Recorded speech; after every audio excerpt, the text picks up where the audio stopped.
Distinguished guests, ladies and gentlemen, hamjambo. Hamjambo tena. I am happy to have been invited by Konrad Adenauer Foundation to come and be with you here this afternoon. Dankeschön. That means thank you very much. And I mean, my brother has talked so elaborately about so many things. At some stage, he was talking about desperation in our country, how Kenyans are dying because of lack of food and so on. Then I was telling some other people that maybe death is not a very bad thing. Shakespeare said in Julius Caesar that some cowards die so many times before their death that the brave do not taste of death but just once. And I want to say that death is a necessary evil that will come when it will come, and therefore there's no need to fear death.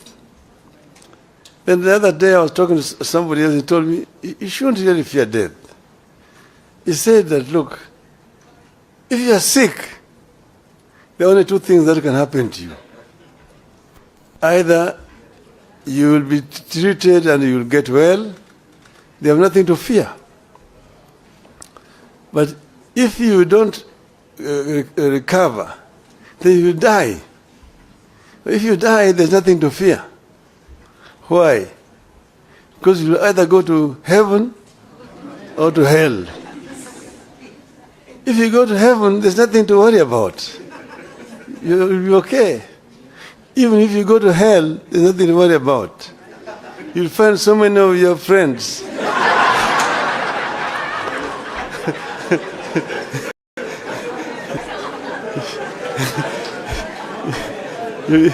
So spend a long time just greeting them. How are you? How have you been here? Before your time for the fire comes. So therefore, don't fear. You have nothing to fear as Kenyans. We will succeed in the long run. Now, I think this foundation has done a very good thing to choose to hold this conference. And they have told me that they're going to make it an annual event.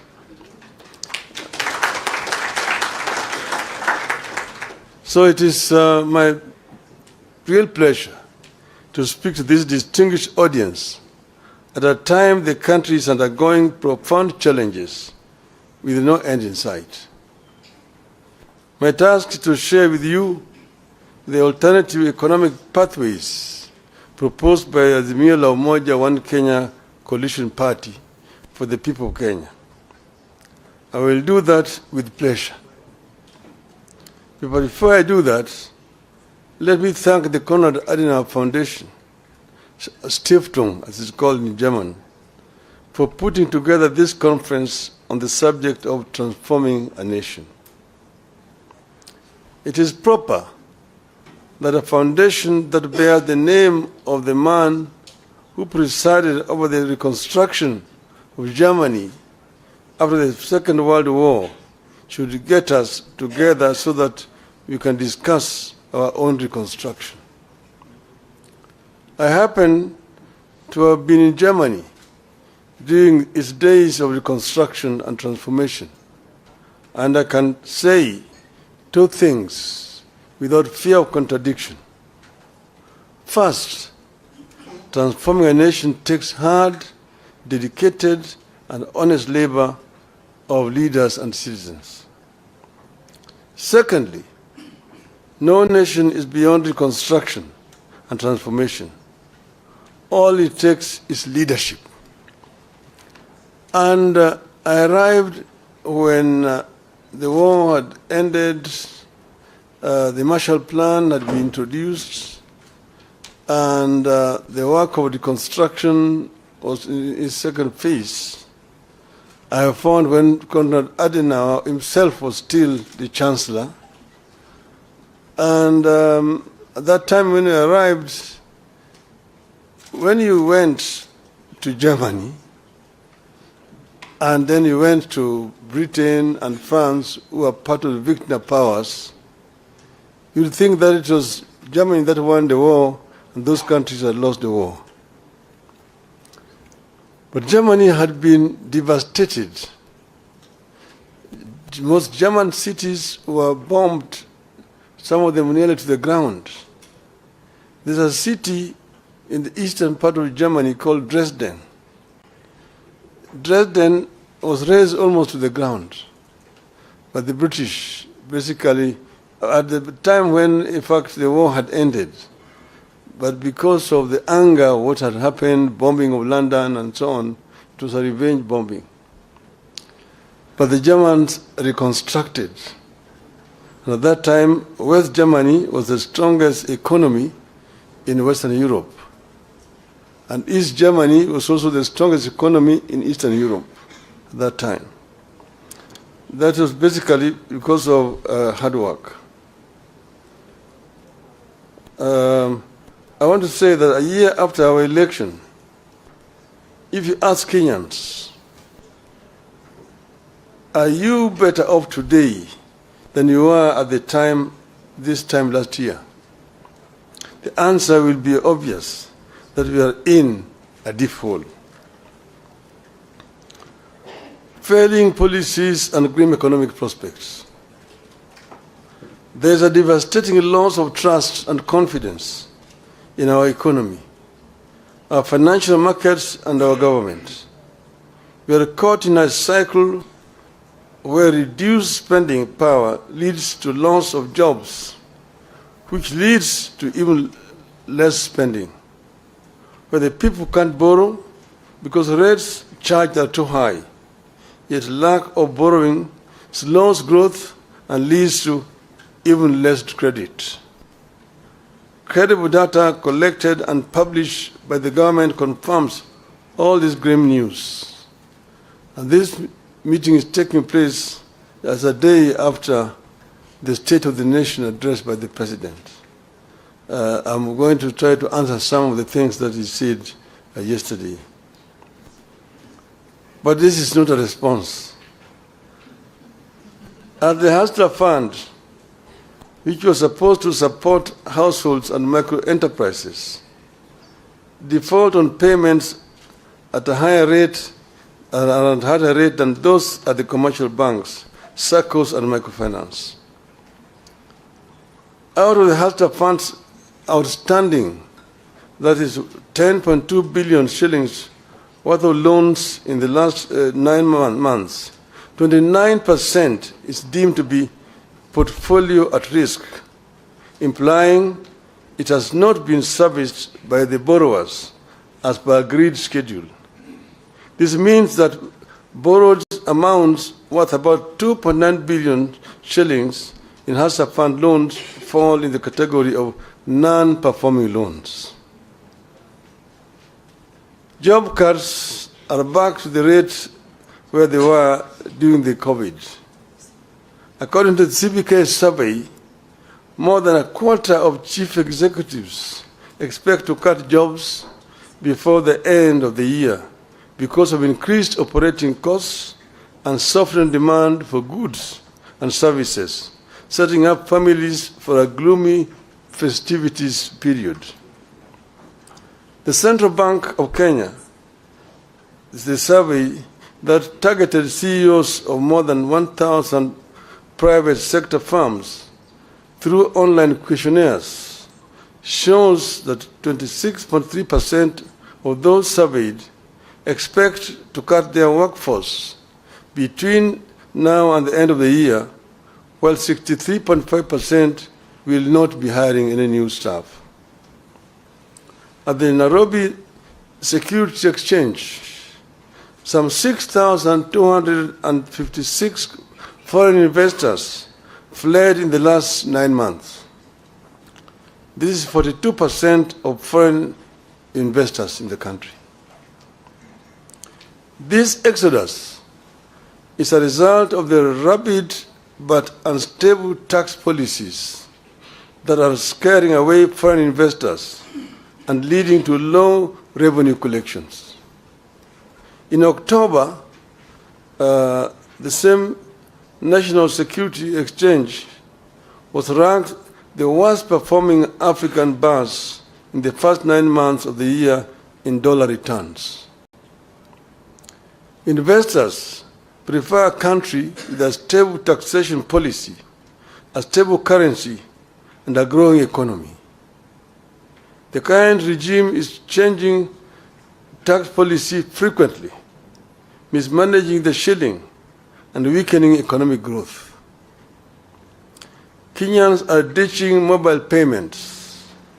A number of local SMEs using payment methods such as pay bills and Lipa na M-Pesa are now asking their customers to use cash when paying for goods and services to avoid taxation.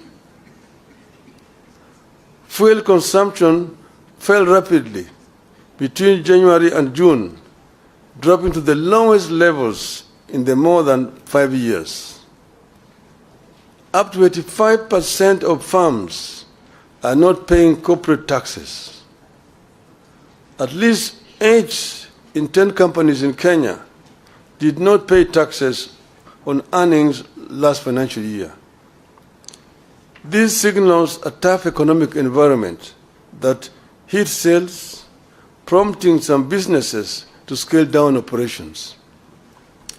The Kenya Revenue Authority, KRA, missed its revenue target for the first quarter of the current financial year by 79 billion Kenya shillings. Of course, the story of the Kenya shilling on a free fall bears no repeating. It is obvious to everybody. From 120 to the dollar to now 159. I could go on and on, but I beg to stop there so that we can get into what Azimio thinks. The fact is, many Kenyans are both anxious and uncertain of what the future holds. The country is going through a recipe of policy mistakes, failures, and shortcomings served in an authoritarian, paternalistic leadership style. Nobody in government cares about building broad public support around these programs. Everything is forced down everyone's throats. In the run-up to 2022 election, we warned that the sectors of every economy are intertwined, and you cannot benefit one sector by denying the other. We warned that Kenya Kwanza was never going to help the hustlers by robbing the rich and the middle class. In the wake of the Finance Act of 2023, we warned that no nation can ever tax its citizens into prosperity. We are concerned that it is getting too late to change the course. We fear that consequences of the foundation laid in the first year of this administration could linger for years if nothing is done. Our country could lose the competitive edge that it has always had in the region and sub-Saharan Africa. This bad situation could easily get out of hand. What is to be done?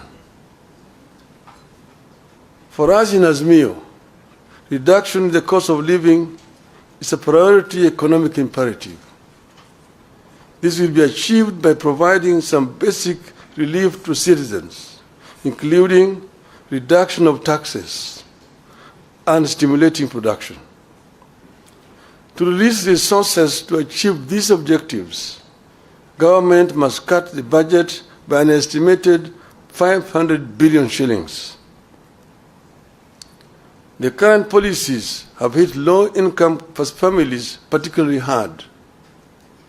These are the same low-income families that the administration promised to lift up. These families spend more than 40% of their income on food. They deserve and require relief. In particular, we must cut fuel taxes and raise social welfare payments. At this time of duress, we demand tax cuts, not increases. Kenyans need to see their taxes go down, not up.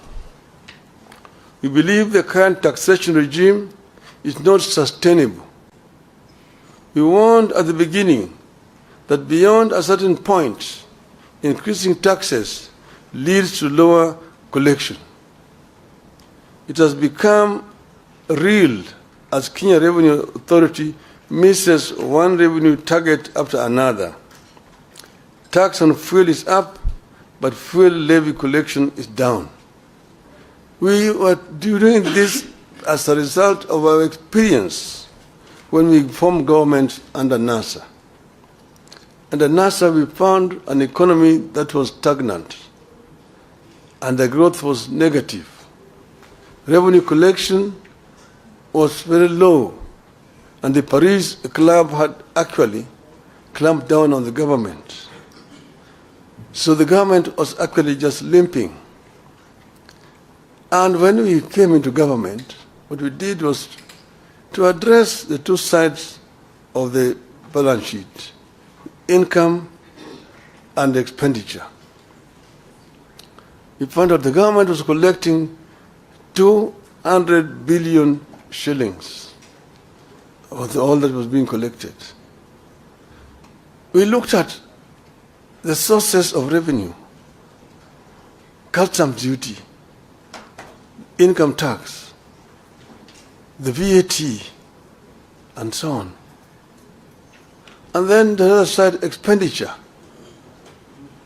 how they were procuring. You looked at revenue officers,